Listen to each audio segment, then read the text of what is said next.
you're watching me on anyone else's channel and not the actual Vegan Mooncat on YouTube, Facebook, etc., it's we're doing a multi-stream. So this stream is going out over a few different channels, including Grumpy Vegan Grandad, Roger Yates, LevelJoy, and obviously mine, the Vegan Mooncat. So that's why it seems a little bit peculiar. So what I'll do is I'll now just bring in a couple of our guests here today to discuss Mother's Day, but we're in relation to animals in animal agriculture. So let's bring on the first reprobate. It is Dan, and he's on the move. I'm on the move. I'm sorry. I'm not looking at the camera. I'm looking straight ahead. I'm driving safely. I'm obeying the speed limits, 80 miles an hour. And yeah, it was the last minute. I'm on a mission. It's a secret one again. I'm really sorry. But I've been driving for 4.5 hours now. But yeah, I made it. I'm here through the wonders of the internet. He's still here. He's still going. Got Mint Infinity there. Hi, everybody. Nice to see you. That's from whose channel are you from, Mint Infinity? I don't think you're from mine, but let me know. All right, okay. I think they'll start coming through, Cherie. I would hope the comments will come through. All right, let's bring on let's just do it all at once. Let's bring on LevelJoy, and we'll also bring on Roger Yates. Nice to see you here. Are you okay, guys? Hello, everyone. Are you all right? All right, Joy, can you hear us too? Loud and clear. All right. I'm just wondering why the comments on the side are only because there's more comments sort of on YouTube than there is on the comments down the side there. On the on-screen chat. Not really sure why that is. Sheree, can you say, are they... So we've got the real thing. Okay. Oh, yeah, no, I can see them now. Yeah, they're coming through. I think there's just a little bit of a delay on the comments coming through. So we've got the real thing watching, Leon, Mint Infinity, and a few others that will probably start showing up at any time now. Family 4 Explore, Michael Askew, and lots of others.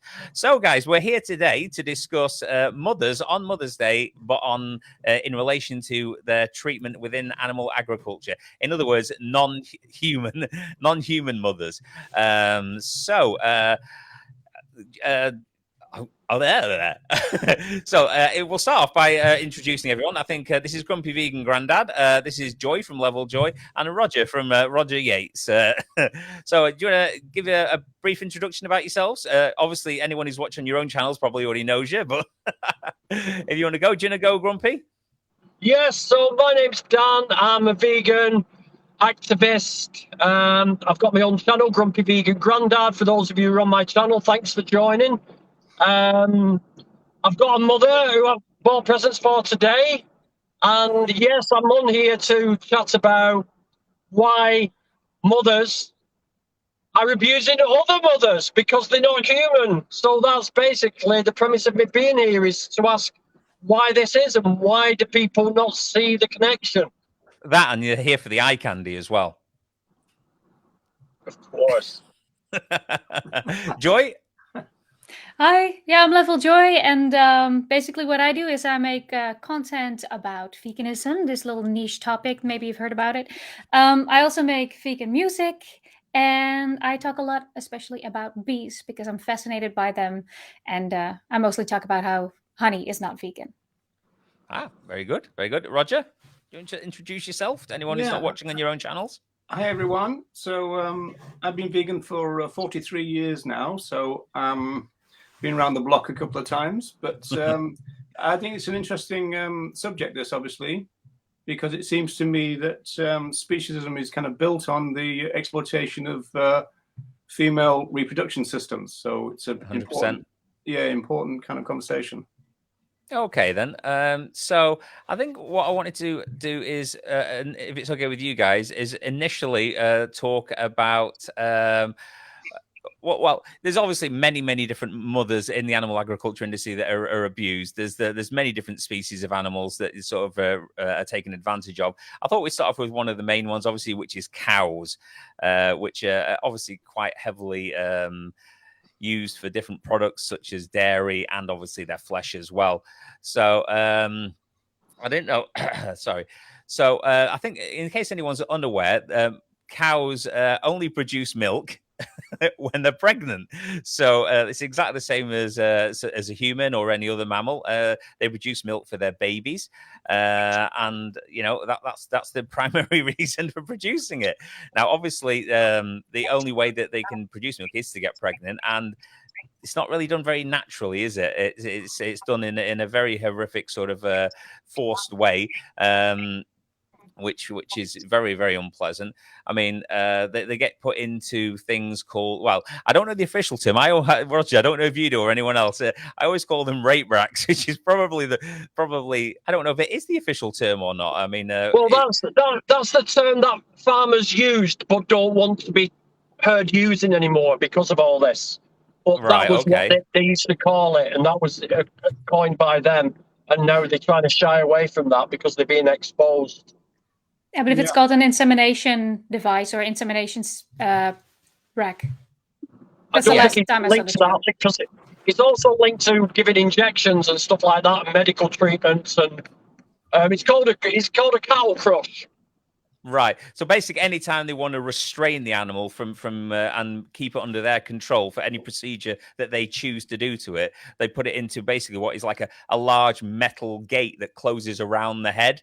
I suppose it can be made of other materials as well, and it just keeps the animal completely still for anything that they choose to do to it against its will. I think that's the general where it all starts, isn't it? Yeah. I think that's the reason. The reason they use it so much is because obviously it makes it easier for farmers to use when they're trying to artificially inseminate mothers. Indeed. Or future mothers. There's an interesting historical history to the term rape rack. It was first heard in a 1982 film called The Animals Film, which was kind of my generation's Earthlings, if you like, and it was shown in full on Channel 4, the entire film, and it was 2.5 hours long, you know, in 82. And the narrator said, "Oh, the farmer joked, we call it the rape rack." And then I spoke to a dairy farmer who's now a vegan, Harold Brown. He's a kind of vegan expert now. And he said that they still use it, but very quietly. And so it was what Dan just said, that it's kind of a term that is kind of used, but they kind of keep it on the quiet because in 82, they didn't realize it would be an issue. Whereas now they're a bit more savvy. And so consequently, they don't use the term as much, at least not in public. Mm. So I think it's very interesting. I mean that's obviously one of the type, you know, a particular version of that device there, so that they can just restrain the cow. It doesn't look particularly comfortable, and I'm sure it's not. And then what happens after that is obviously not comfortable at all. Have you looked into that much yourself, Joy? About the actual insemination part of the abuse? Yeah, actually, that's initially, you know, veal is initially what got me to look into veganism or look into, you know, where my food comes from to begin with. So that's actually mainly why I'm vegan, or at least the initial reason. It's just, you know, people will go. Actually, today I saw a commercial made by the Dutch Dairy Association, I believe it was called. And it was this super romanticized video of cows just dillying in the field and having a good time and, you know, talking about dairy and all of that. There was not a single calf in that footage. They did not show the rape racks in that video. They did not show any of the other insemination practices because I think all of them are bad in my personal opinion. It's just so misleading, you know, and that's it made me feel really dumb to find out how exactly it went into work, and that it wasn't this romanticized beautiful image. It's just a horrifying practice. Yeah, I mean, just showing the picture. Just showing it there. Yeah, people have got this idyllic image, I think, of some cow, female cow, you know, a cow out in the field and a bull coming along. A bit of Barry White comes on in the field. You know, they have a great time, and you know, everything's all idyllic in this little ideal world. But no, they get put into a metal rack, and then they get absolute freaks like these people. I'm sorry, I've got no sympathy, you know, I can't be polite about it, you know, who literally fisting the cows, the mothers, in the insemination process. I don't. Why are they smiling on? This picture amazed me. Why would anyone smile at this point? It's just insane. But so it's a romanticization, and I think that especially in the dairy industry, you see this, but pretty much everywhere in animal agriculture, I think the bar for welfare standards or for what we consider to be good to the animals is just absolutely on the floor.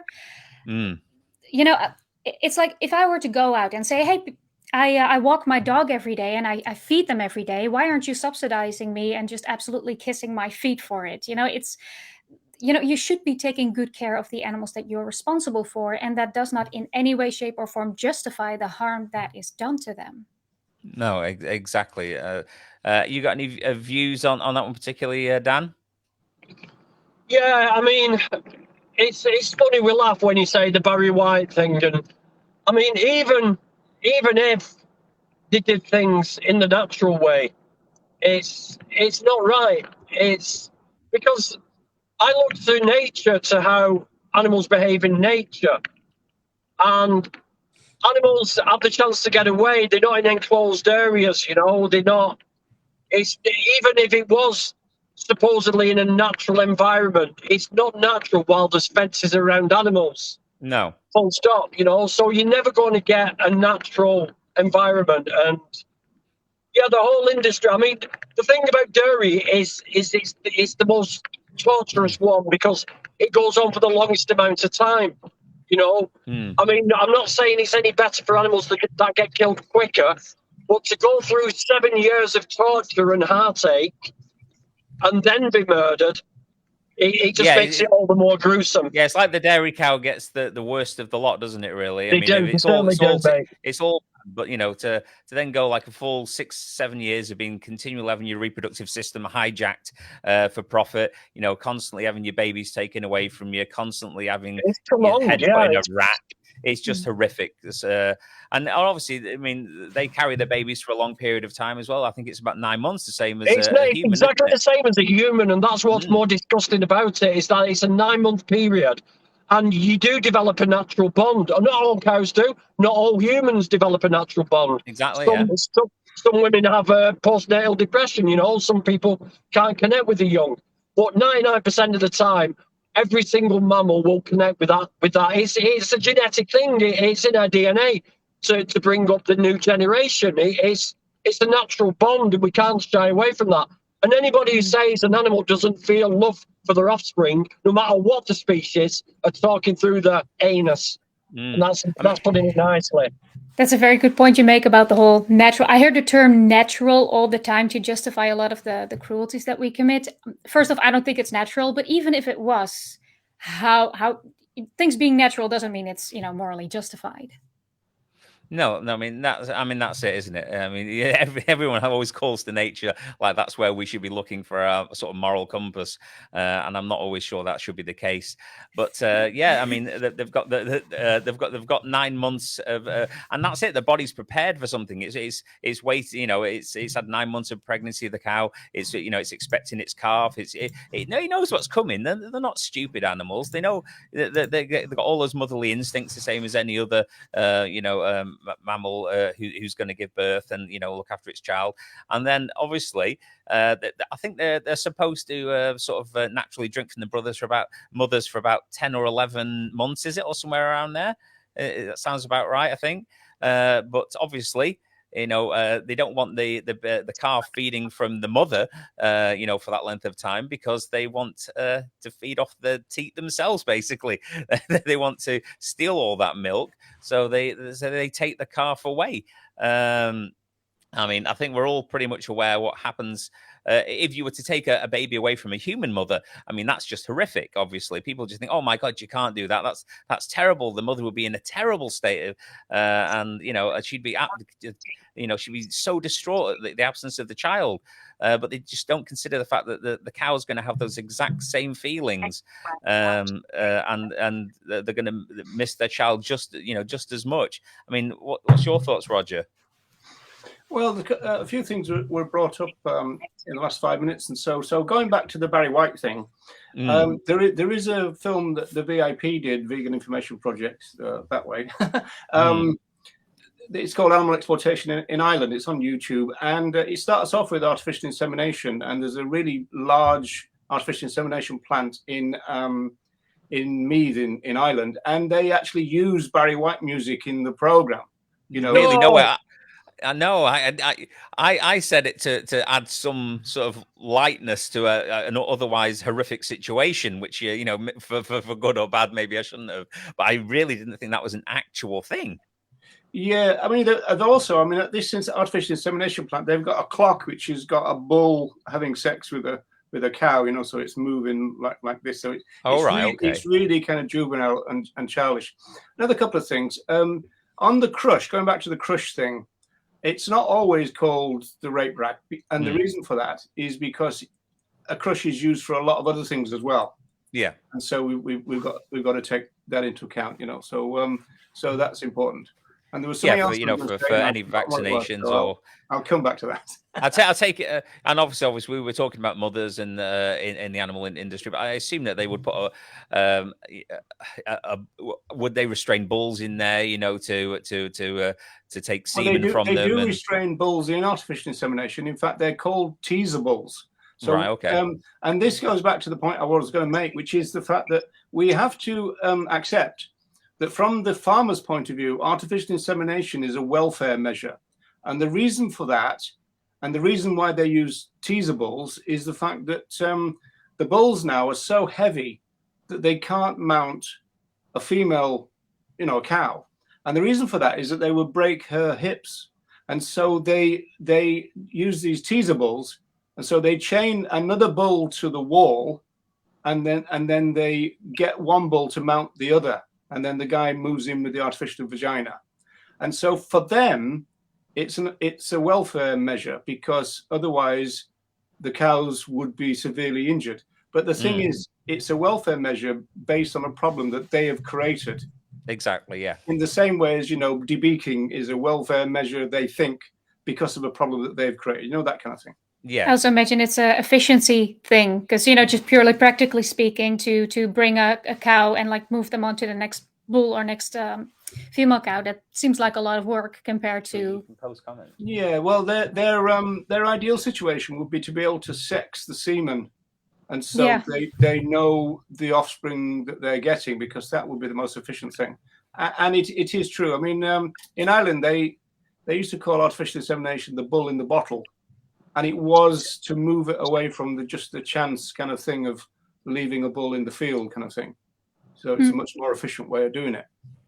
And there's also, if you don't mind me moving on to that, the matter of the what you brought up, the breeding practices, not only of the bulls, but especially of the cows. If you look at how much milk a cow produced 10 years ago versus now, the difference is absolutely massive. And, you know, you see the footage sometimes of these cows being brought to the milker with these massive udders.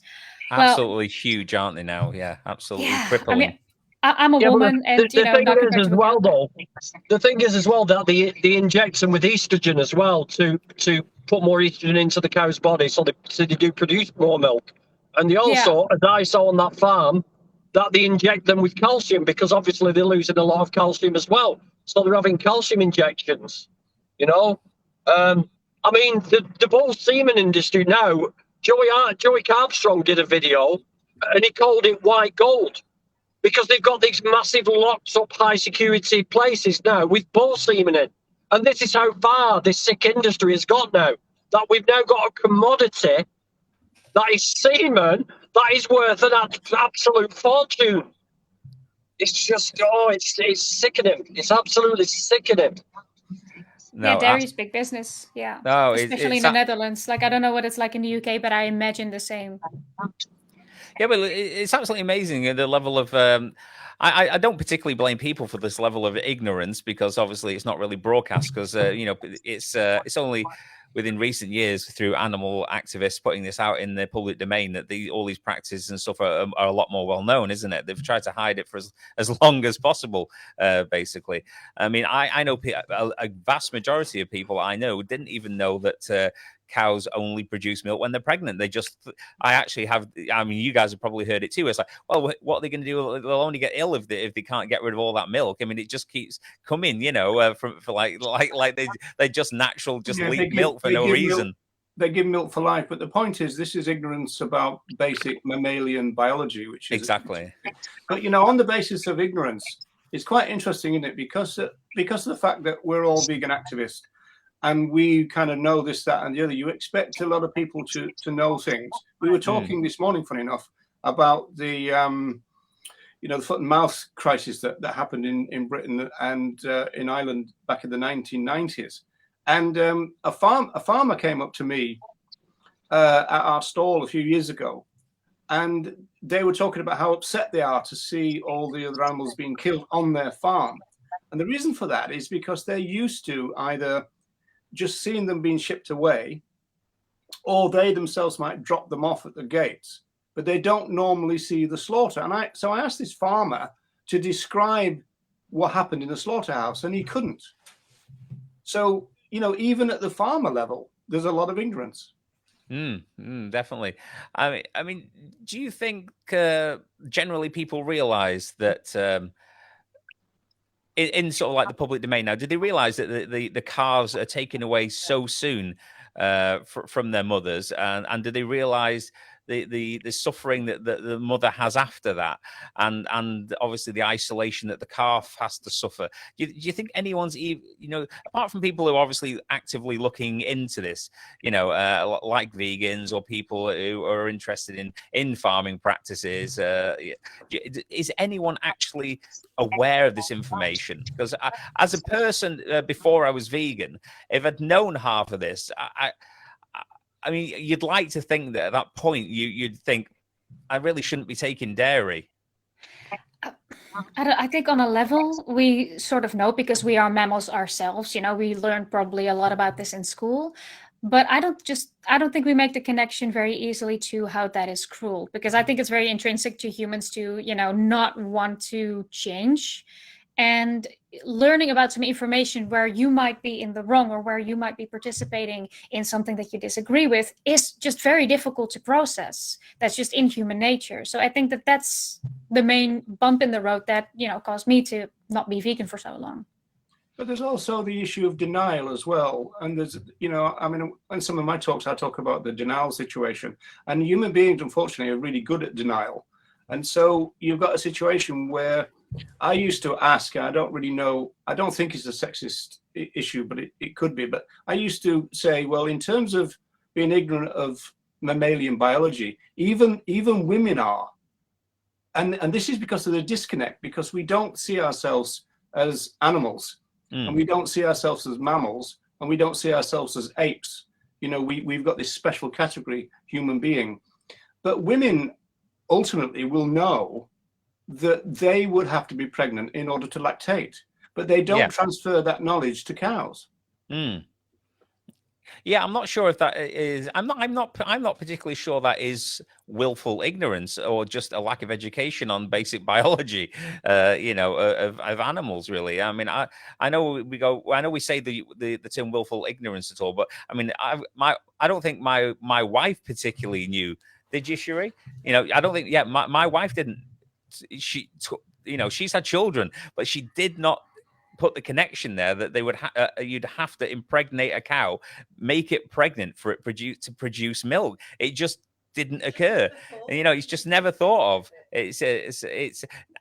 Maybe like you're purposefully not trying to think about it. I don't know, but you know, it's just a thought that never comes into most people's heads at all. Which is, and it's something that I believe that should definitely be taught in schools and educational establishments. I mean, if people think it's okay to take advantage of a female's reproductive system and steal their children and their milk and everything else, they should at least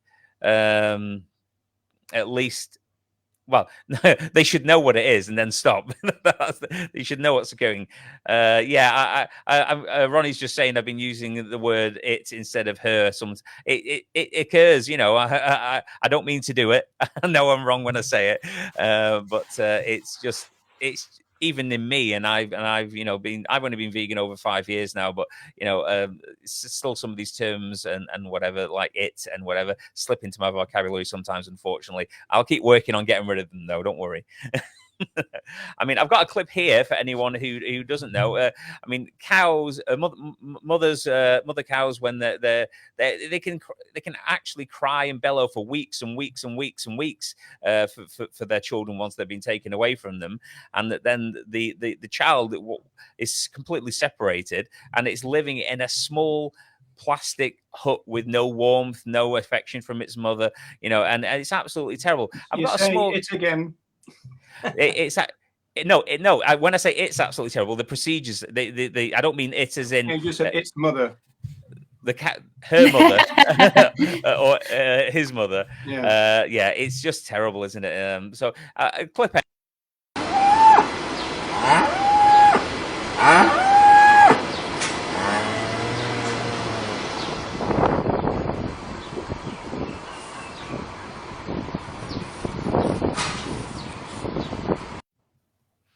I mean, it's just a short clip, nothing graphic, obviously. Well, it's pretty graphic in a different kind of way. Yeah, that is what dairy is doing to produce an unnecessary thing for humans to consume. No, I was at an Earthlings in Dublin once, and there was 3 dairy farmers, all female dairy farmers were there, and they were talking to us. And one of them said that one of the things that really upset her was the fact that of the lowing, in other words, the calling of the cows for their calves. And I said, well, you can do something about that by not, you know, creating the calves for human exploitation. And but one interesting fact that came out of that conversation was, I said, is it worse, do you think? Because she was saying that some of the calves, they leave with the mother for about 3 or 4 months, and some they take away at birth. And I said, which is worse, as it were, in terms of this separation and the trauma of separation. And she said, interestingly, that it's easier if you separate them straight away, which ironically is what they used to do, you know, to those unfortunate women that used to have their babies taken away. They gave birth and then whoop, they're gone, you know, to give them no chance to bond with them. Right. Apart from the bonding that goes on in the womb, as Danny was saying before. I read the exact same thing in a Campina article, the thing you're mentioning right now, the whole, we removed them only a few weeks because, you know, then the goodbye isn't that tough. I'm like, okay, you're trying to sell me a product and this is the best you can come up with. But sorry to interrupt, go on. Well, no, a few weeks would be enough for the bond. I mean, if they do it straight away, it's not so bad. And also, of course, it feeds into... farmers often say that quite a lot of the cows are not good mothers. And that would feed into the fact that if you're being exploited and having your rights violated systematically, and every time you gave birth, your baby was taken away at some point, you're probably not going to be a good mother because it's almost bred out of you. Yeah, exactly. I mean, what do they expect to happen at that point? We had cows before we bred them to this point, so... I mean, yeah, there's some other vile practices, isn't there, as well? I mean, the calves that are allowed to stay with their mothers. I mean, they want them. They don't get to feed on milk for a long period of time, though, do they? I mean, I've seen the devices that they attach through the calf's nose. So every time the calf tries to feed from its mum, it will hit it with spikes. And then the mother will end up kicking the calf away. It's called a spike anti-suckler, that is. Yeah, those things. Oh, I mean, I saw one of those. I thought it was a made-up picture. I think, why would anyone possibly invent such a horrific thing?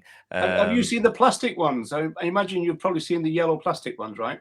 Well, in Ireland, they sell these aluminium metal ones with these metal spikes. They're even worse than the plastic ones. Okay. What are they called again? Spiked anti-suckler device. Spiked anti. If you guys want to talk, I'm going to see if I can get a picture of these disgusting things for anyone who's not sure what they are. Yeah, it reminds me of that video that Joey Carpstrong, I believe, did. And he had a table in front of him with a bunch of these devices. And he asked the public, what do you think this is for? And one of those sucklers was included on it. And like, I believe a speculum created for cows specifically. And it's just, I mean, it's just painful to watch. Even the devices just look horrifying to me. Yeah, the VIP for about 7 years now, we've had a big display called Tools of Injustice. And we have it, you know, the insemination rod and the big glove, you know, that you put on the hand and all that kind of stuff, and including the aluminium version of this, which is really honestly worse than that. And it goes like in the nose, right? So that it goes in the nose and then in front of the mouth. Yeah, correct? it goes in the calf's nose. So every time it tries to feed from its mum, basically it causes its mum distress and pain, and therefore the mother won't let the calf feed, and then they basically can wean them prematurely from. I mean, there's nothing more oppressive, really, when you think about it, than preventing a mother from feeding her offspring, and actually creating a situation where, because it's so painful, the mother will reject her children, essentially. I mean, and that goes back to what you were saying, that you got the farmers there saying that the cows aren't necessarily good mums, and yet every time the calves try to feed, they get pain. It's insane. And it's also like I follow some sanctuaries on Instagram, which you definitely should do if you're a vegan. Trust me, you need that kind of content.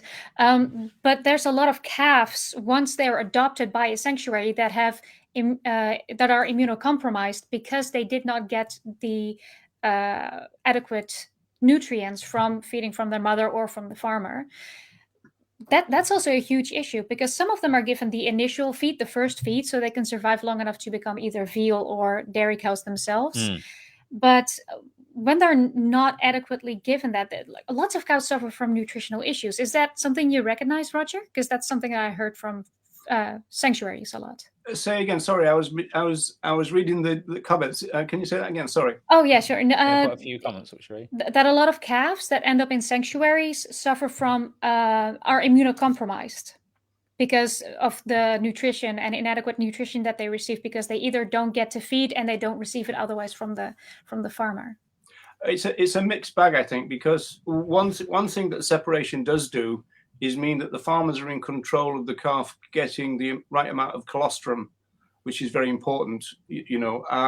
So it's a mixed bag. I think some will be, some won't be, depending on the experience, because of course, you know, farmers are different from each other, and they go through different sense of being trained. So some are better than others, and so it's not completely the same across the board. I mean, obviously, there are other animals other than just cows that are obviously abused in animal agriculture, and we should probably talk about some of the other beings which are tortured, including pigs, obviously. Now, obviously, the meat industry uses, or the animal flesh industry, as I think we like to call it, uses female pigs for their reproductive systems as well. They impregnate the sow, the mother. I've never liked using the word sow. I don't know why. It's even though it's a term that people use, obviously. It's an industry term, isn't it? Definitely, and obviously they breed the baby pigs, the piglets, for human consumption, which means that they need artificially inseminating as well, multiple times throughout their lives, keep forcing them to get pregnant over and over again, and obviously you know, that's another example of I mean, I don't know of the exact length of time that a mother pig will be constantly. I mean, I assume it's probably about the same amount of time. Is it 5, 6, 7 years until their reproductive systems are absolutely beyond, and then they'll send them off for maybe cheap meat out to different industries for pet foods and other such things. Well, actually, it was pigs where the rape rack thing first came in. Okay. And it was the it was when the farmer was explaining to the people who made the animals film, they just had a lot of sows tied up in a barn, and they said that they allow the boar in who could take the sows at will, and they said, and the farmer joked, we call it the rape rack. So that's where that started. Going back to the film that I mentioned that the VIP made, there was there's a really weird thing that probably people have never seen, which is there's a scene of lots and lots of female pigs in a row in individual crates. And there's a guy sat on each one, right? And they are administering the semen. And that they allowed the boar into the front of the situation. So the boar is walking up and down, as it were, stimulating the females. But it's human beings sat on them, administrate. I mean, they're actually sat straddled on them, facing backwards. I mean, it's a really weird thing, and I've never seen that footage except for in Ireland. No, I've never seen that. That's yeah, animal exploitation in Ireland. If you look for it in that, it's there, definitely there. It's not. So we've got a picture here, for instance, of a female pig who spends her entire life in a very restrictive area. She can't even stand up. A lot of the time, she'll roll on her own young and crush them accidentally because there's no physical way of her getting out of the way. It's an absolutely abysmal existence. Again, prolonged for many, many years, and then eventually will just go off to be chopped up into pieces to go into a myriad of meat-based products. So it's, I mean, it's such a systemic, horrific amount of abuse of a female reproductive system that it's just bewildering that people, are allowing this to occur. I mean, don't get me wrong. I mean, I was oblivious to it, or made myself oblivious to it for absolutely years. But once you know, obviously. It's or all once to do with efficiency again, though, Mark. I mean, if your job is to systematically violate the rights of other animals, then you find so-called efficient ways of doing it, and it's as simple as that. And that's what's going on there. In fact, they would say that those crates are designed to stop them rolling onto their children, although it doesn't happen all the time. And one of the reasons why they might not be great about that is the size of them. I mean, we're talking about pigs that have come from wild boar initially, which are quite small compared and quite agile. So you wouldn't have that mortality rate. So again, we've got a problem that we're trying to solve with violence, which we created. Yeah. I mean, all these problems are 100%, caused by our animal abuse, and then we have to invent other ways to compensate or work around that. To maximize profits and make as much money as possible. Is debeaking, isn't it? Classic case. Yeah, I mean, debeaking is absolutely horrific as well. I mean. Problems that we've caused. Joy, have you got anything that you'd want to say about this?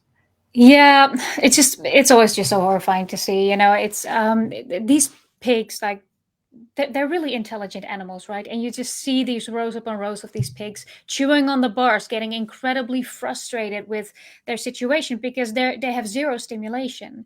And again, these are very intelligent. They're about as intelligent as a dog. So it's just, I don't need to tell you that it's horrible, but it's just so frustrating to see.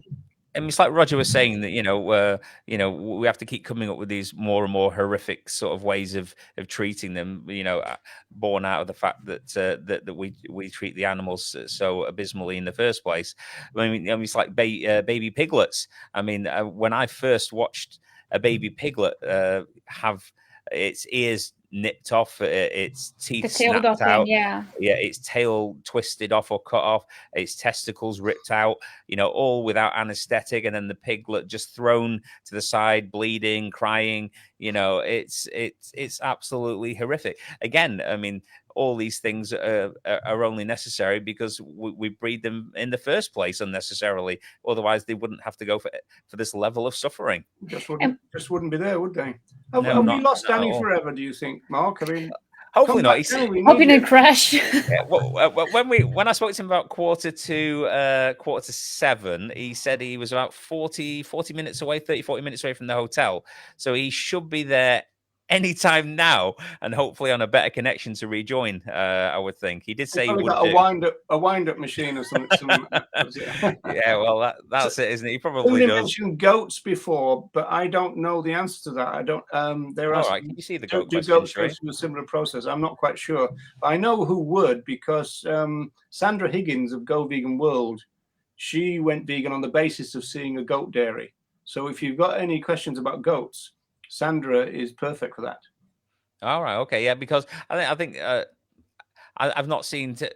What's Assassin say? Oh, hi, Assassin 9958. Are you doing all right there? Can I just say one thing? Assassin, No, don't time him out. Let him vent. yeah, You know, Assassin, you keep saying, we're censoring you and we're not responding, but I try to look at your comments. I'm not really see you make a point. So if you have a specific point, feel free to comment, or you can message me, let's say on Instagram. That's usually the most practical one. So feel free to comment, but give us something to work with. I've tried talking to Assassin. I try to like Assassin, and get along and have a nice conversation. But there's only so many times you can sort of respond to the words cult, though. Objectively beneficial source of food, hypocrisy, vegan cult. I mean, you can only respond to that so many times before there's just that you're repeating yourself, and it becomes completely and utterly frivolous. Say that again, Roger. Bit of a violent name as well. Definitely. Violent name for a violent person. Hey, oh, there we go. Why should I restrict myself from an objectively beneficial source? It's not like I called that before. Beneficial? Why is it objectively beneficial, Assassin? Because there's a lot of sources that we have that show that for environmental reasons, for our health reasons, Mark can tell you all about that, and for many other reasons. It's not our biological diet, that first and foremost, but also it's not the most beneficial diet in the current time that we live in. Also, in terms of restrictions, I don't feel restricted in any way, shape, or form. I just legitimately don't want to participate in it anymore. Can you do anything with that? That's a new one from Assassin, though. He said cope. I've never heard him say cope before. Is that a new in word?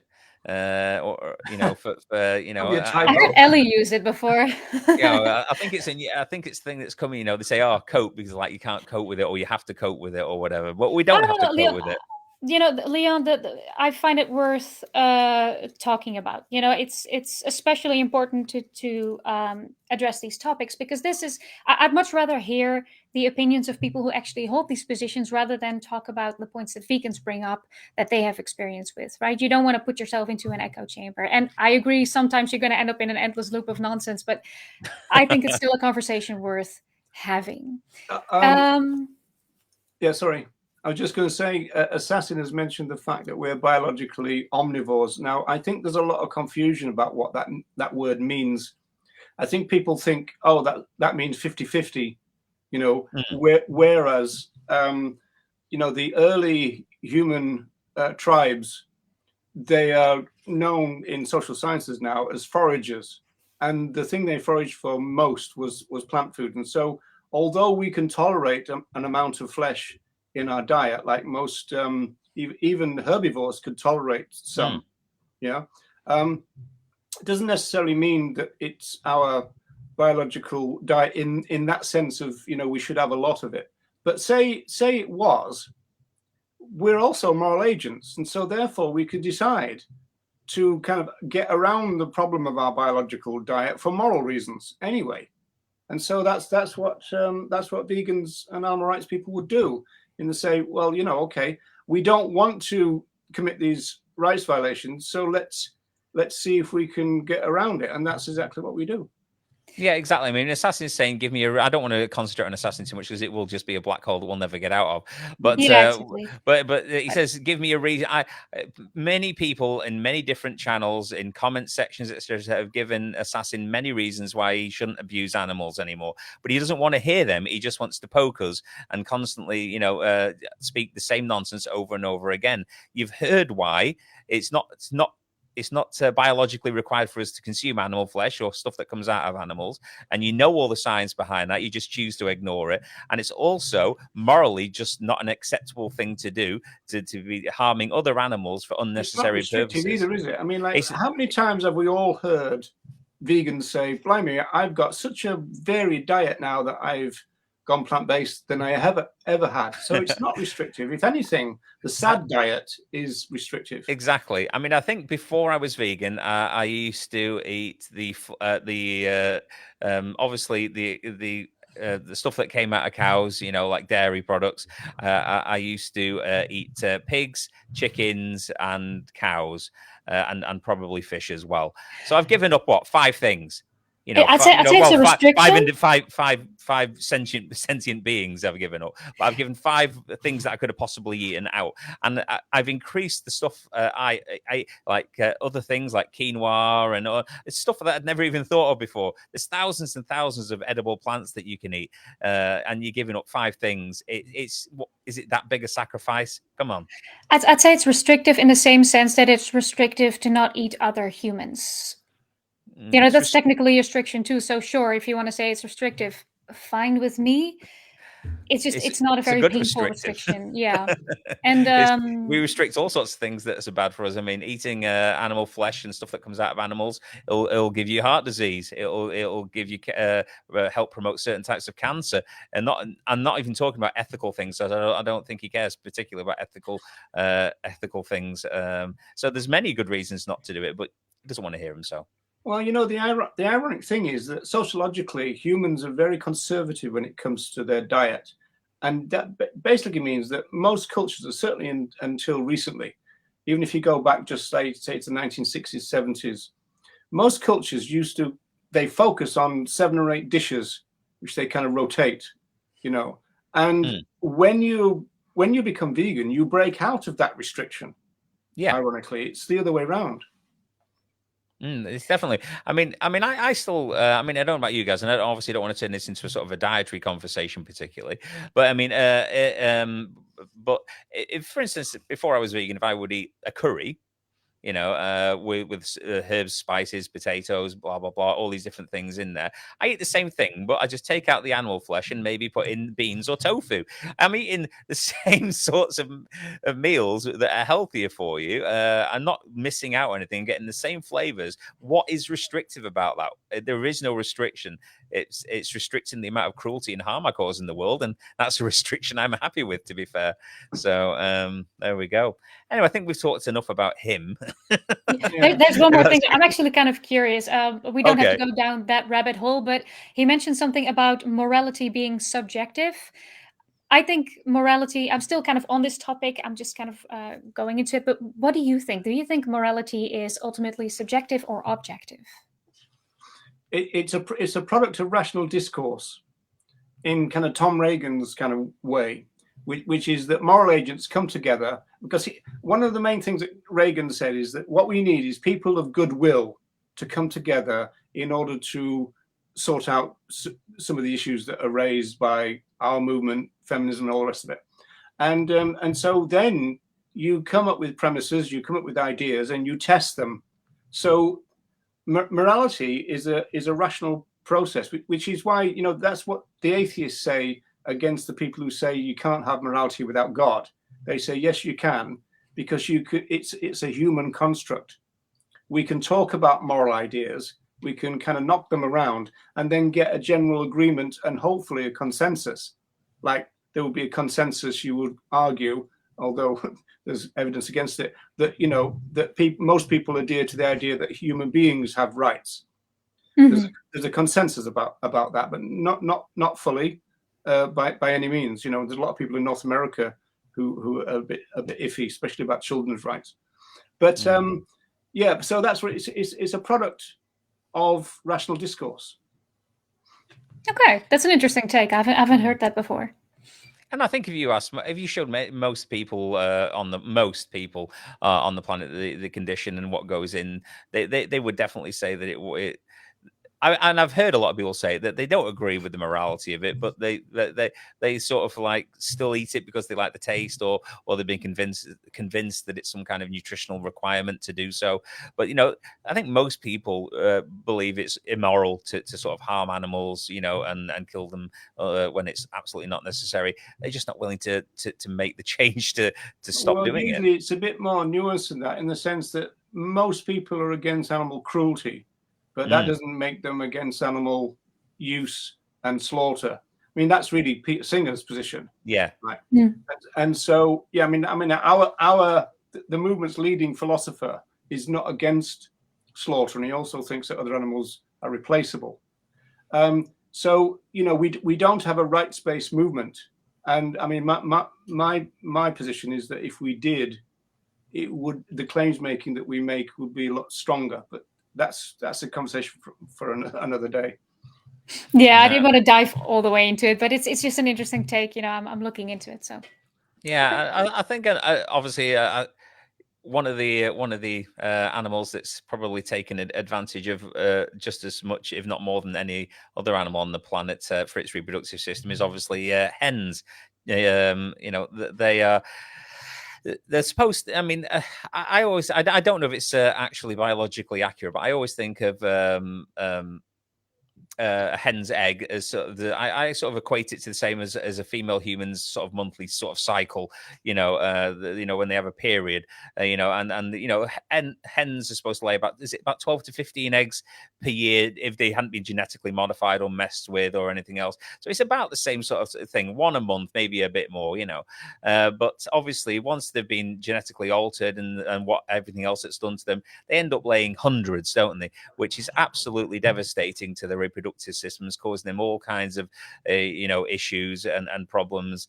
They lose so many nutrients out of their own bodies to produce that level of eggs that most of them can't even walk. They can't regrow their feathers. They're in such. That's why when you see like hens from the rescue hens and all these other hens that we see, or the shots when people have gone into sort of factory farms and taken images of them, and they literally have no feathers. Most of them can't walk.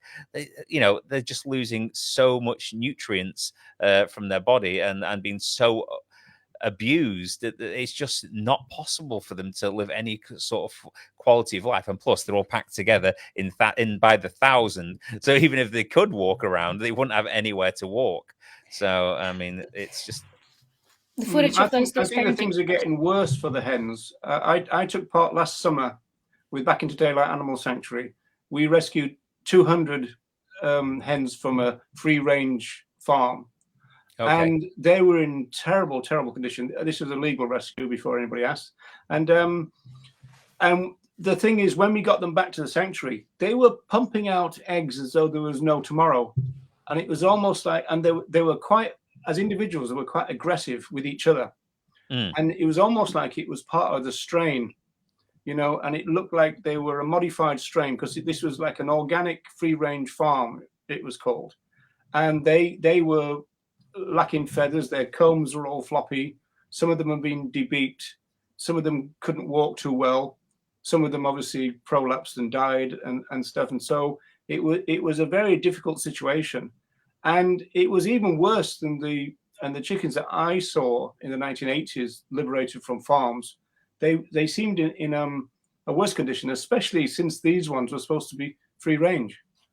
I mean, for anyone who doesn't know, I'm sure a lot of people in the stream do. This is debeaking, so probably because of the cramped conditions, and obviously, as Roger was saying, so, the anger issues within the birds because of the conditions and how they're maybe you say there's some kind of genetic sort of breeding issue there as well. They actually have to completely. Well, they don't have to. Again, this is something that is done because of what we've done to them. This is why it's the only reason why it's required is the beak is removed, the tip, the sharp part, and then it's burnt, sealed, cauterized to stop the bleeding. all without any kind of anesthetic, you know, and absolutely cruel as can be. But, you know, that's common practice there, isn't it? You know, to do that. I mean, it's absolutely. I mean, I think sometimes people think that, you know, a beak on a bird is just an inanimate piece of like non-feeling sort of bone or something, you know, but it's absolutely not. I mean, you can, they feel it, that they struggle when it's done, that they're in pain afterwards, and it's completely and utterly unnecessary. It's only born from what we're doing to them. Yeah, that's something that really pissed me off. Sorry for the swearing, but No, you're that's something that okay. really pissed me off when This is us all off. Yeah, when I went vegan and I learned about all of these terminology things, like, okay, you know, why not backyard eggs? Why not free range eggs? And I actually pulled up the Certified Humane's article on the USDA's definition of free range. It means that birds must have outdoor access or access to the outdoors. In some cases, this can mean access only through a pup hole with no full body access to the outdoors and no minimum space requirement. So there's no minimum space requirement. And what this often means in practice is that they just stuff them all together into one big cage rather than a bunch of separated cages. Yeah, I'm always surprised at the filth within there as well. It's such filthy conditions. It stinks so bad. We think on this free range farm that we went to, the reason that a lot of them had feathers missing from their backs was that the manure had built up, which meant that the hens had more difficulty getting underneath the kind of the bars or the tubes of the feeding and the water delivery, and so they were scraping their backs against those. So as Joy says, really we talk about one big cage now rather than a load of little ones. I'm seeing a few more of that about the definitions, but it's all not very well. It's like the HFAC's free range requirement is 2 square feet per bird. Depending on the season, they are outside or not. And when they are outdoors, they must be outdoors for at least 6 hours a day, and all standards must be met. And pasture raised requirement is 1,000 birds per 2.5 acres. So that's 108 square feet per bird. And the fields must be rotated. So that's very odd. Well, we're back to denial and ignorance again, because if anybody in the chat or the panel even, you know, we give talks. One of the things that I used to do, I've only done it a few times, but I would give out pen and paper and ask people to draw a farm without any cues or clues, and they always drew the kind of idealized free range farm. So the hens are scratching in. There's no cages, you know. There's only homes for the other animals, and they're in family units. It's kind of an idealized fantasy that they have in their head. And I always say this is the farm that they know, or it's the farm that they want to know. Yeah. And so it's 100%. Kind of willful ignorance, like Mark was saying before. Yeah, I mean, it's when you look inside, you know, the free range farms or the ones that don't claim to be free range, they're just as bad as each other. It's literally impossible for a hen to perform any of its natural behaviors. I mean, even they're so tightly packed, they're so close together, you know, they're so weakened by the level of abuse of their reproductive system.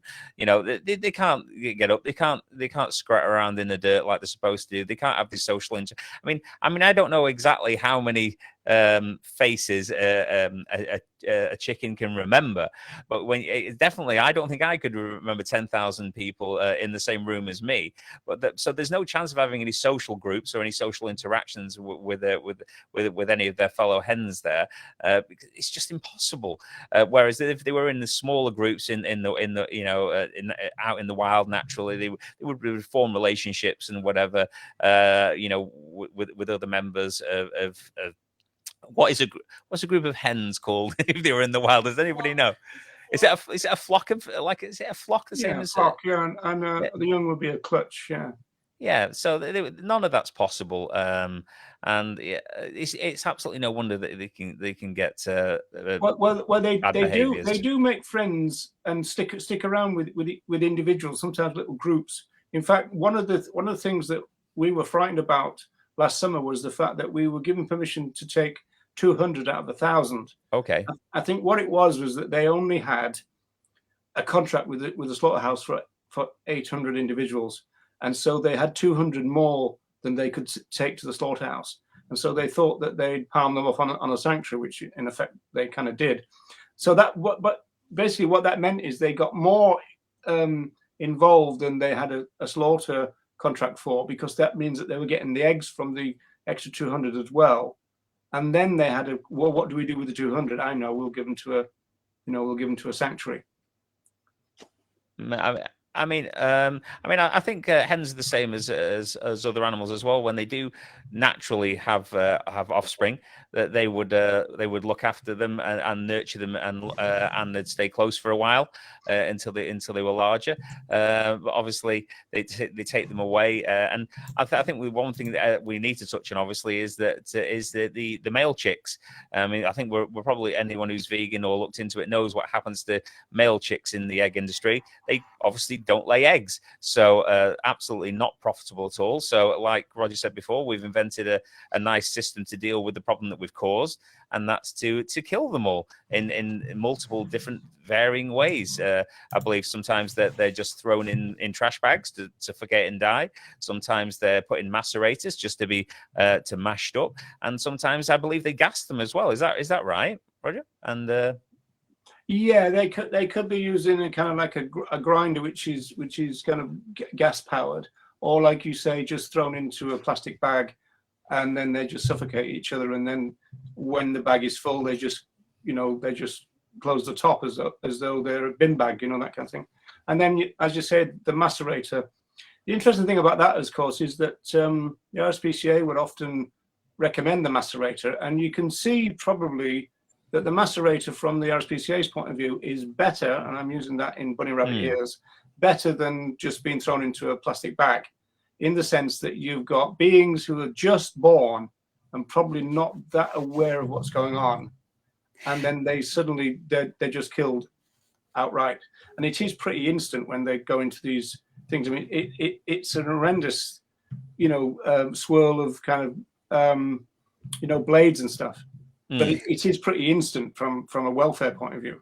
Compared welfareists would probably agree with that as a perfectly sort of acceptable thing to do, because obviously it's the minimal amount. Well, maybe not. It's just that it's a question with welfare, as usual. It's kind of which is the best of a bad thing, But it's certainly not a good thing. Joy, were you going to say something then? Yeah, I can understand to an extent why welfarist organizations would want to do the best they can in order to operate within what is currently legal and the field in which they are working. But I'm really missing their incentive to try and, to try and first and foremost vouch for welfarism, but then move on to abolitionism. And that's something that I really miss in welfarist organizations.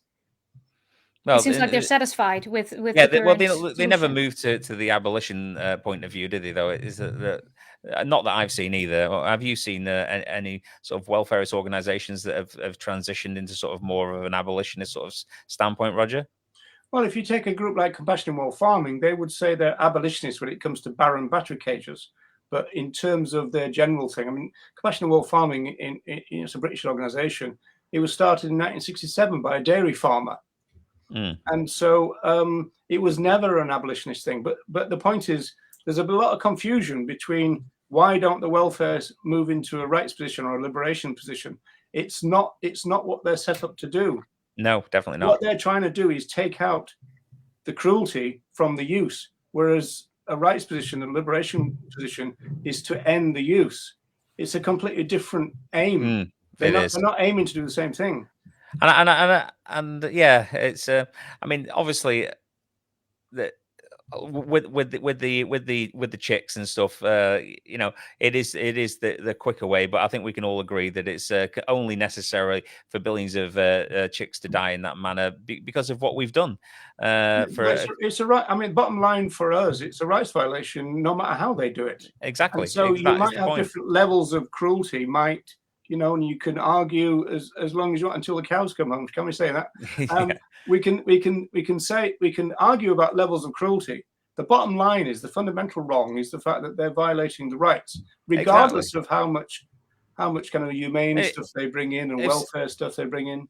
If somebody was to ask me, would you prefer to have 6 years of absolute abhorrent torture and absolute misery and then us kill you, or we could just kill you now? Then I would choose to be killed now. But really, I'd choose not to have either of those and just live my long, happy life. And I think that's the thing. I mean, yeah, it's the lesser of those two evils, but it's not the only choice. No, well, I mean, that goes back to one of the things I think that Danny brought up. It's really interesting. You know, like, you spoke his name and he arrived. Oh, yeah. Look at You that. summoned him. The power. Come on, Danny. No, I'm back in the hotel now, but Did you He's stop? still traveling. He's still traveling. He's still going, isn't he? He's always on the move. Yeah, one thing that would shock vegetarians is when they realized that if you've got something like a dairy light meat eater and you've got a dairy heavy vegetarian, then because of the length of time that dairy animals are exploited, then they're creating more animal suffering than the meat eater. And it comes as a big shock to the vegetarians. You know, if you've got ones that are really into the cheese and the massacre and all the rest of it and all that, and the cheese pizzas, the level of suffering they're creating is much worse than a meat eater. Yeah, 100%. And it's hard for them to get their heads around that, isn't it? Because a lot of the time, vegetarianism is seen as a lot. They'll convince themselves that no animals suffer, no animals die, you know, and everything's sort of idyllic, and they're just living a happy life for the products that they're consuming. But it like you say there, Roger, it's probably the most suffering in these industries is through the prolonged torture for things that come out of animals and not just their lives. Yeah, somebody says most cheeses are not even vegetarian anyway. It's interesting because that's a reference to rennet. Yeah, but hardly anybody talks about that anymore. You never see conversations about rennet anymore. Rennet is something that's taken from is it from a calf's stomach? Yeah, calf stomach, which is used which is used in the production of cheese to separate. Is it for separating the curds and whey? Is that right? It could be. I've never seen the process, but it's obviously something to do with the process. But I mean, who came up with that idea? Well, what we need to do is throw a calf stomach in here to it always amazes me how humans even think of it, how we come up with these horrific things. You know, it's absolutely just very strange indeed. But so is there anything that you guys wanted to talk about generally about mothers that have been abused in animal agriculture industries, and sort of anything that we've not spoke about that you'd like to speak about?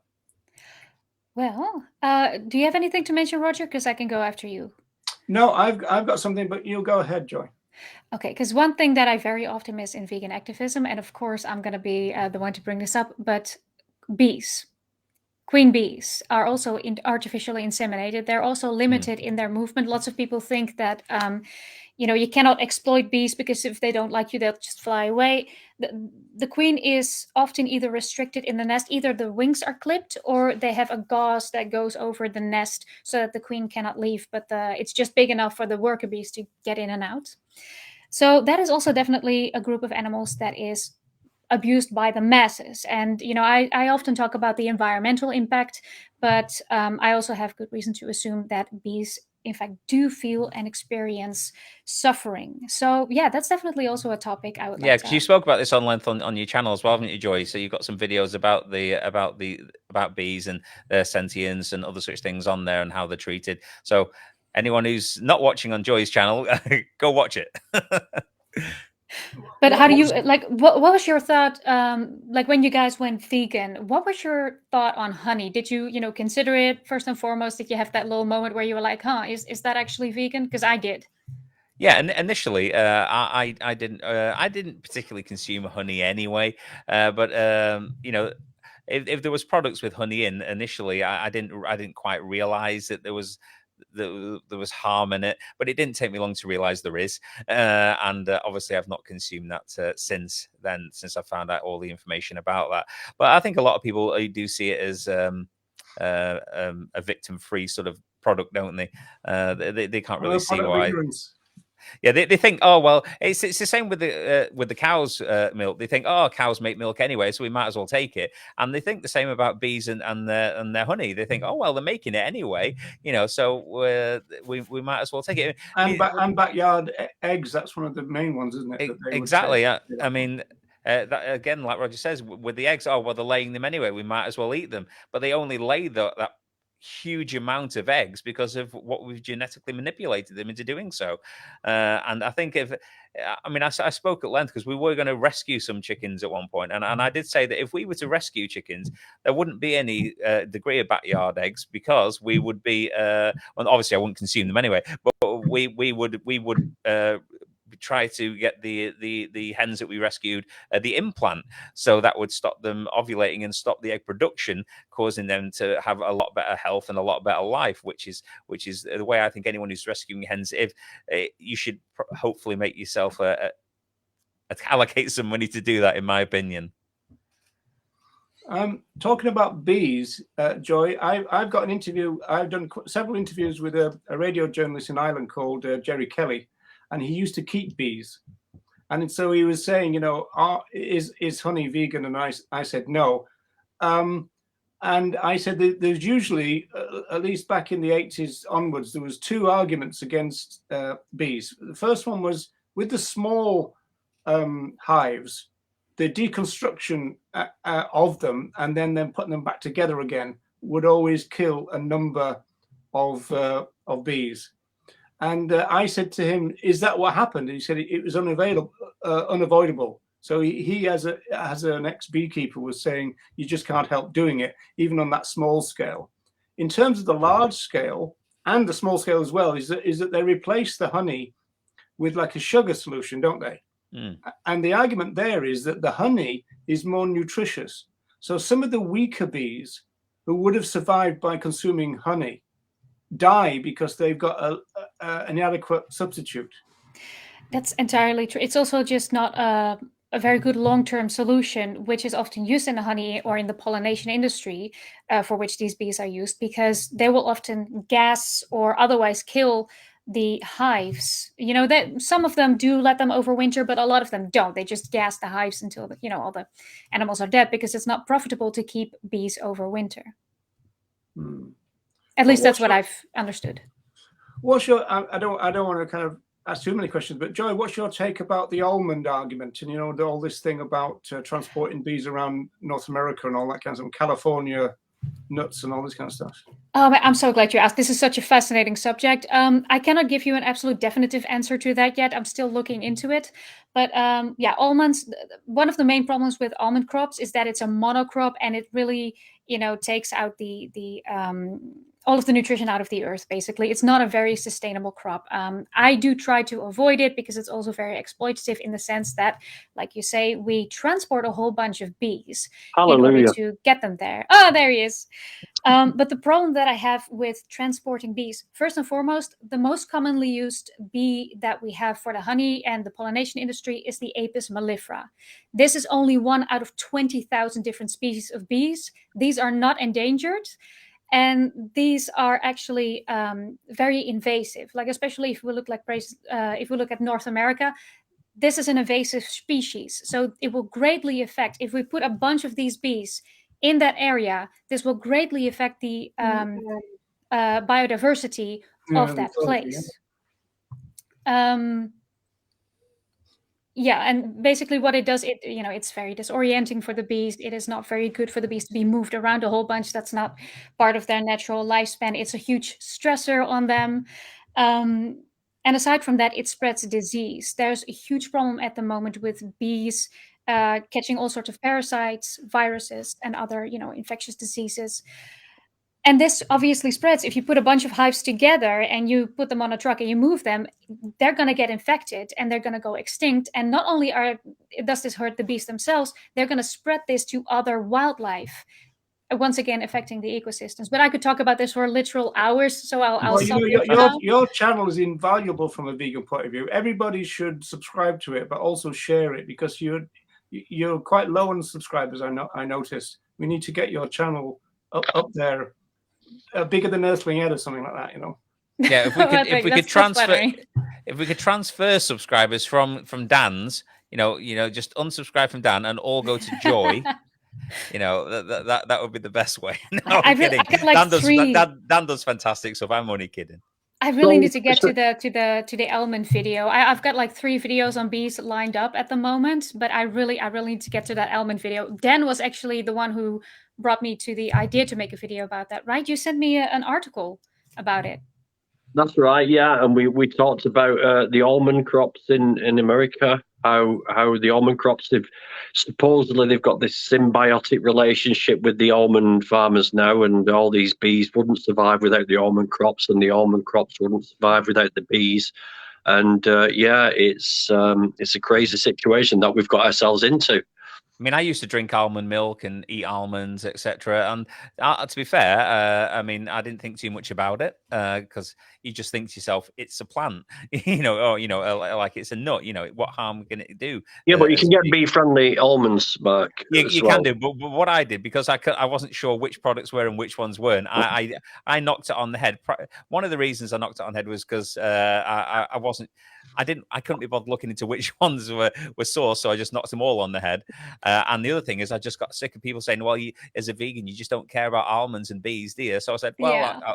I'll stop eating almonds, and it's not that big a deal. There's other alternatives." It's very low and down. It's not just almonds, by the way, that's harmful to bees. Like any mass crop, anything that requires mass pollination with bees is just I try to avoid almonds as well. It is, I gotta admit, it's harder than going vegan.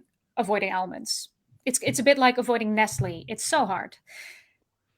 Oh yeah, everybody should avoid Nestle. But in terms of surveys that have been done amongst vegans, I think that almond milk doesn't come up very high in terms of preference anyway. No, I don't think it does. Yeah, I think oat milk's the big one at the minute. Yeah. So Dan, you're here. You're lying in your bed. I hope you're wearing pants. And what have you been up to? Thank you for confirming. Well, I've just spent five quid to get the ultimate Wi-Fi. So what Premier Inn do is they give you really shit Wi-Fi in the hopes that you spend £5 on the upgraded Wi-Fi, and it's looks like they got that model right then, because you spent it. So yeah, close it down now, Mark. So he's wasted his money. Oh, great idea. It wouldn't bother me in the slightest, but what I missed, I mean, what have you no, because I'm used to driving all day, aren't I? So of course you are. It's not a big deal, but yeah, I am a bit worn out, but I think a nice glass of vegan red wine will go down a treat before I go to bed tonight. But yeah, I'm up early in the morning, and I'm up to shenanigans down here, and then I'm coming home tomorrow afternoon. So it's all good, but all in the cause of the animals, definitely. But yeah, what have you talked about? Have you talked about chickens? Have you talked about Yeah, well, we spoke about cows and chickens, and we've also spoke briefly about pigs, obviously, and Joy brought up the bee situation, obviously, as well. Well, yeah, obviously, there's many other animals that we take advantage of, many mothers that we take advantage of in the animal agriculture, which we've not spoken about. But obviously, it's that would go on forever. If we wanted to discuss every single amount of abuse. That was the point that I was going to make in terms of my final thing, is that if you think about outside of agriculture, you think about puppy mills, think about greyhound racing, horse racing, even crufts, all of that involves the exploitation of female reproduction. Pet industry. Yeah, there's an awful lot of it. Yeah, I mean, you'd take all day to list it all. Yeah, I mean, going back to the white gold that I was talking about previously, it's like the race horses. When a horse goes to stud, that horse increases in value, not because it's a brilliant individual, but because it produces quality sperm that sires beautiful, fast horses. It's very corrupt, and no matter which way you look at it, it's not a nice way to treat animals. It is like products and like stocks and shares. I mean, I asked about the chickens because that is a really gruesome sort of situation that chickens find themselves in as far as mating is concerned. Because, I mean, I know animals haven't got any sort of moral guidelines when it comes to breeding, but they do have sort of, if you excuse the pun, a pecking order. I mean, when birds are in the natural environment, the cockerel can only sort of find a hen that is sort of like up for it, basically, to use a common terminology. Yeah, well, birds have some beautiful mating rituals. You know, I've watched, exactly. you know, amazing some rituals that birds have. Absolutely fascinating in their natural environment. Yeah, and so what happens in these sort of big, massive sheds with 30,000-40,000 birds in is they literally throw a rapist in amongst the women, and that is basically what happens. And they've got no means of escape. And it's a terrible situation. There's no courting ritual. There's nothing. They just throw a rampant male bang in the middle of a lot of females and let him do his stuff. And it's horrible. It's horrible. They're violent. And it's not a natural thing at all. And people think, well, animals do this sort of thing naturally. It comes naturally. But yeah, it happens in nature as an event. Like you said, they have a mating ritual. If a hen's not reddish, she'll run away. She's got a chance to run away. But these poor individuals haven't got the capacity to run away. They can't run away. They can't run away from the male, and it's horrible. It's like it's if it was in a human context, it'd be a worse nightmare. Yeah, but also, these male hens, not to be the one like, oh, but the males too, but the males are also in just awful conditions. It's just the entire commodification of animals. That's just, you see them completely plucked of their feathers and bloody and with their paws cut off to the point where they cannot scratch anymore. Infection. It's just awful. It's just awful in general. And this is the reason that a lot of the stuff goes on, like the debeaking and everything. It is when animals are in these confined spaces or any situation where they're not in the natural environment, they behave differently. So then the torture comes with having to adapt those animals.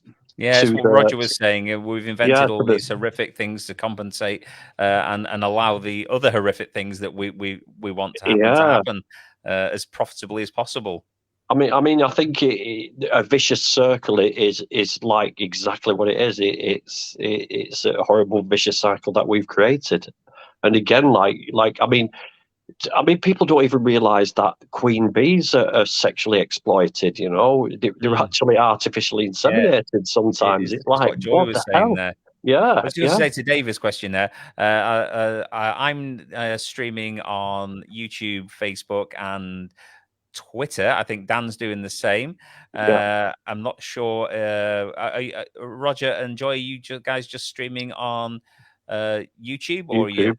YouTube, At least YouTube. I don't believe I have my Facebook set up. So if you're not seeing it on Facebook, then it's not there. Then it didn't work. Well, I think we'll probably mention that again while we're doing it. Dan and me were playing with Restream, and we were just saying that this will be, and we wanted to sort of give it a test. Really, we were going to have a chat about the subjects anyway, but we thought it would be really good if we could sort of put the stream in as many places as possible. While we're discussing important things like this, to get as much coverage as possible, and obviously. If we were doing anything in the future, such as fundraisers or anything else, or bringing awareness about a particular event, being able to go out to 10 guests and like 3 or 4 or 5 platforms on each one of those guests, you can get a hell of a lot of coverage out there and get the word out a lot more. So we just really wanted to give it a go, didn't we, Dan, and see how it worked. I mean, I can't see the chat from here. It's way too small on my phone. But maybe, why don't we give a shout out and just see who is watching from whose platform? So if you're out there, if you're watching from mine, put GVG, YouTube, YT, or Facebook or Twitter, and let's see who's watching from what and Yeah, what.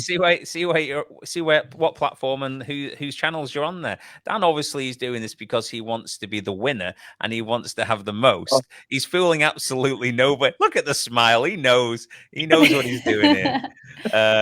It's not who likes me. I'm not playing who likes me. I'm just interested to see where all the people are coming on from. No, I get you. It's but yeah, it seems good and it could be very useful moving forward. I think. I mean, what do you think, Roger? Do you think something like that would be handy in certain situations?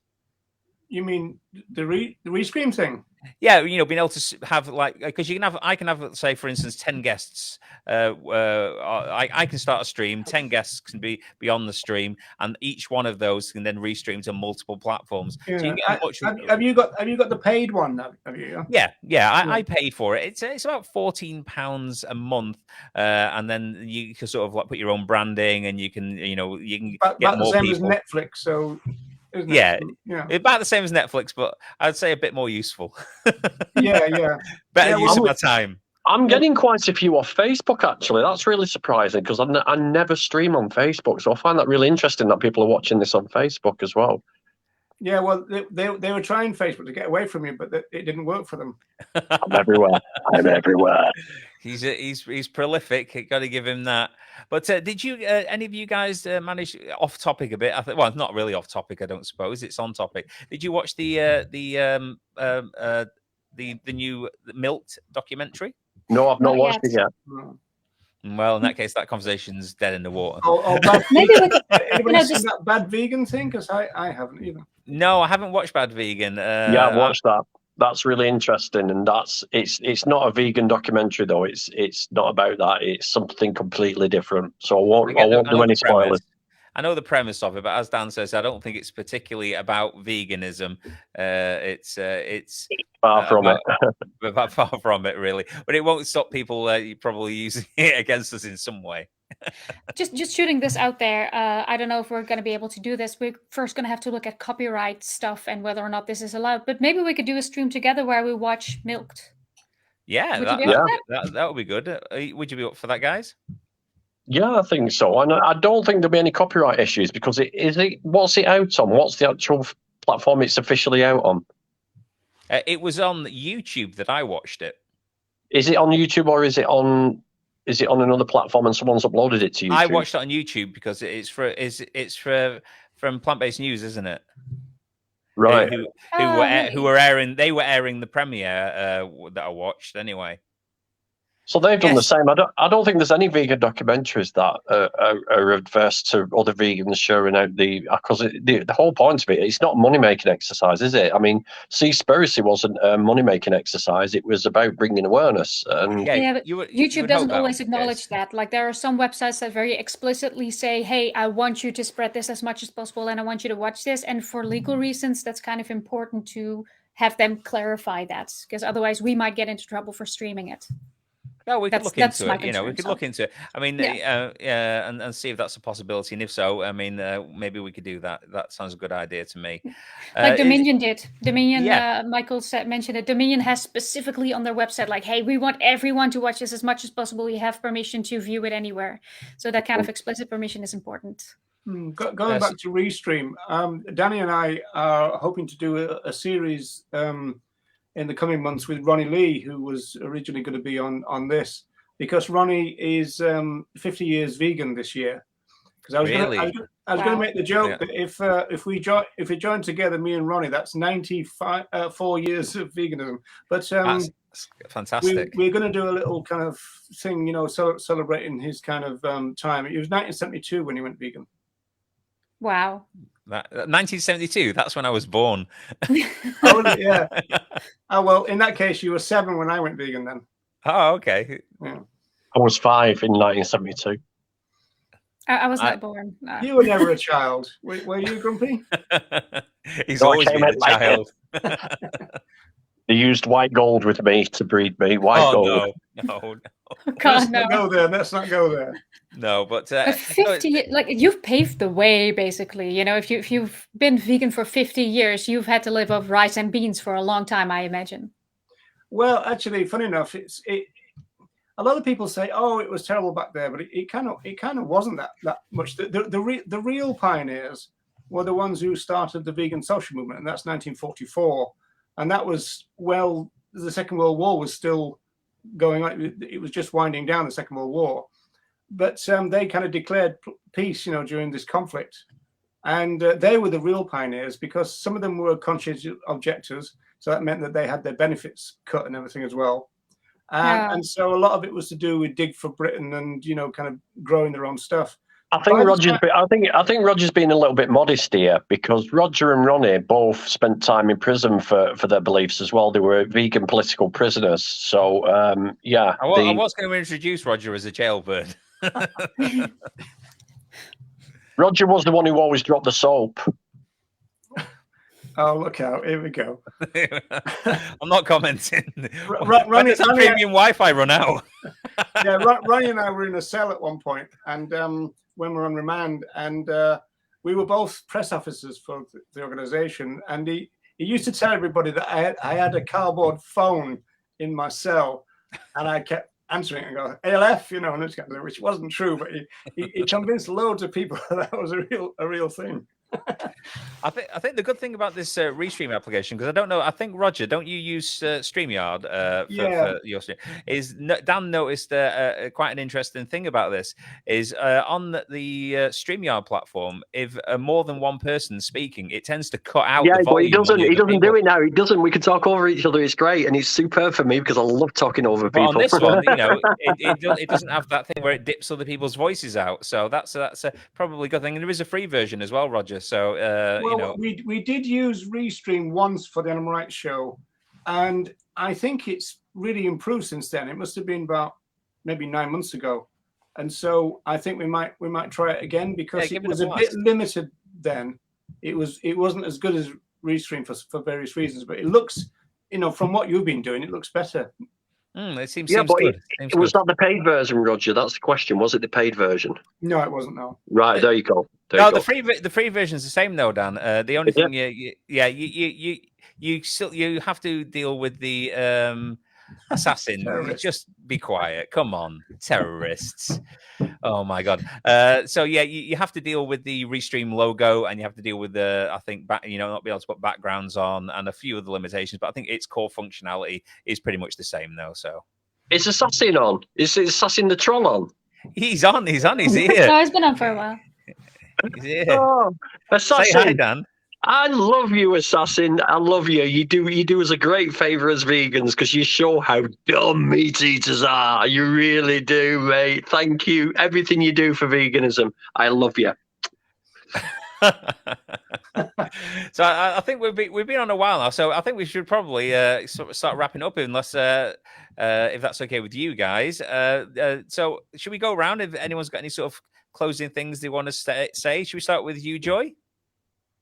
Oh, sorry, I was reading comments. I was not paying attention. What? Go to the back of the class. Well, I did that before, didn't I? Yeah. Yeah. I'm not repeating, Joy. You have to just now think of what I said. I think you said something along the lines of closing thoughts. Final thoughts. Yeah, first and foremost, thank you so much for having me again. It's always so much fun to, go over these subjects with you guys. It's so great to get some feedback and some other interesting ideas. It's also a huge motivator to make new content. So I just want to wish you all a very happy Mother's Day. I don't exactly know when it's going to be in the UK. Is it today or was it today? Today. Okay. Very happy Mother's Day to Cherie and to all the other mothers out there. Take your time to take it into consideration. Take the other mothers of other species into consideration. Do you want to tell us your platform? Your channel is called LevelJoy, isn't it? Yeah, it's called LevelJoy. I got a YouTube and a TikTok account on which I'm mainly active. I also have an Instagram, all under the name of LevelJoy. I mainly talk about bees. I also talk about legal stuff related to veganism, and I also make music. Very good music. Very good music. Roger. Yes. Well, I would say as a closing gambit, I suppose, is that our number one target, as ever, is cultural. It's cultural speciesism. And in terms of the rights violations that go on within cultural speciesism, the exploitation of female reproduction systems is absolutely integral to it. In fact, some feminists have argued that, you know, that sometimes the movement focuses too much on kind of male chicks and veal and everything, whereas the females kind of get a real bad do out of it, which is what Danny said right at the beginning before he went on his little holiday. And so that's our number one target, cultural speciesism. We need to change that, and we need to bring about what the pioneers of our movement wanted, which was a cultural revolution, essentially. Yeah, definitely. And I think you made a valid point there that the female reproductive system in animal agriculture is the main. It's a main thing, isn't it? It's one of the main things that occurs. I mean, it makes so many other things possible. So I think the males are killed early on, which obviously is a rights violation, but they don't have the months and months and months and sometimes years. The females suffer most of the suffering. Yeah. Dan? It's the shed end of the turret rather than the shed end of the stick. Yeah. Yeah, I just want to say thank you to everybody who's joined on all the platforms and taken the time to comment and listen to us all. I'm sorry I did this last minute, John. I'm not on a holiday, Roger. I don't know why you think I'm on holiday. I am doing something very important, and it will come out in the wash as usual. I was only joshing, Dan. I was only joshing. It's okay, mate. I understand. You know what I mean? Speaking of you at the same time. When I come to Ireland, I will be coming seeing you, and I will be. I don't know what I'll do to you yet. I might just shake your head. If you were really committed, Dan, you just I'll be in Spain if you come to Ireland. I'll be shaving Roger's head when I see him next. But what I want to say is, I've just had a little idea, and I think we should try and push it for this time next year, for Mother's Day next year or the day before. And I've just coined this, and I think it's great because I've made it up, but I think it's a cool idea. And Joy said it. Other Mother's Day. I think we should have. Joy said it, did you? I think we should have an other Mother's Day, same time roundabout thing, and highlight the mothers in the farming industry and in all animal agricultural industries. I think it's a really cool idea, and I think we should. And I think we should all get it. Other Mother's Day. I think we should do it next year and really push it. Sounds an idea. So anyway, and I'm Mark. I'm from the Vegan Mooncat, and thanks to everyone for coming. Like Dan said, I really appreciate it on all the different platforms, and be nice to your own mothers and be nice to everyone else's mothers as well. And I'll see you all guys next time. Peace. Bye now. Take care, everyone.